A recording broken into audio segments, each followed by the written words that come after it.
This is the Iowa Weather Report for Thursday, January 22nd, 2015. And now our first look at the Zero-Z GFS model run at noon today. We have a system moving through the southern part of the country over Texas, and that's going to be producing quite a bit of wintry weather down there, quite a bit of snow in New Mexico and Texas.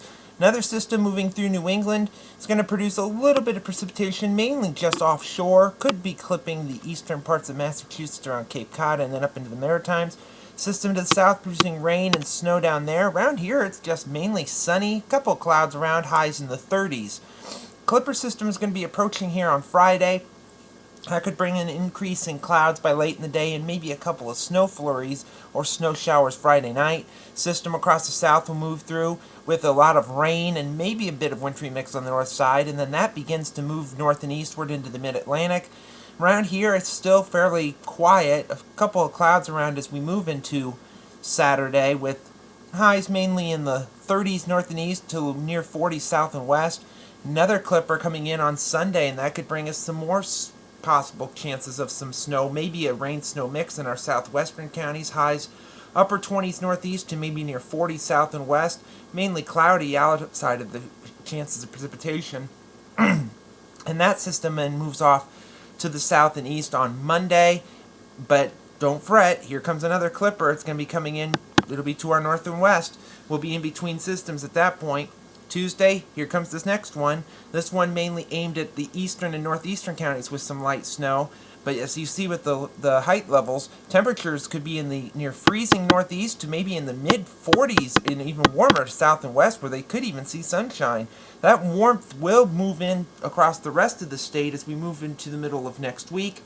So we could see readings back above seasonal levels at that point. But you can see a lot of cold air beginning to build over Canada, and that's going to try to slowly move down on us as we move in toward next Thursday. You can see a couple of disturbances up in Canada. Flow kind of out of the north and west, kind of moving this cold air toward us, but it also is moving a clipper system in our direction as well, and that could bring us some rain or snow at that point, and possibly some cooler weather as we move into the following weekend. We'll just have to see about that as we move forward.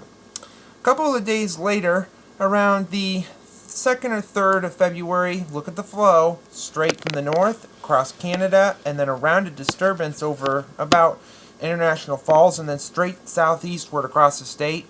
That would indicate that the cold air is coming back, and look at that high pressure system up in Canada, a 1,052 millibar high.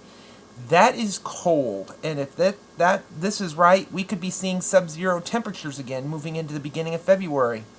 But by the end of the forecast, around the 6th or so of February, 6th or 7th, flow, mainly a weak west-northwest flow. A lot of the cold air aimed more toward the New England states at this point, but we'll have to wait and see about that. Some snow out there. Another system off to our west we may have to watch in coming days and weeks or so. Another system over the south, so maybe by February the sub-zero and Arctic air may be returning. Satellite image from last evening, you can see that system over the south, over Texas, New Mexico, producing quite a bit of wintry weather there. The system off of New England moving off into the Canadian Maritimes. System moving into the north and west as well. Elsewhere it was fairly quiet outside a couple of clouds.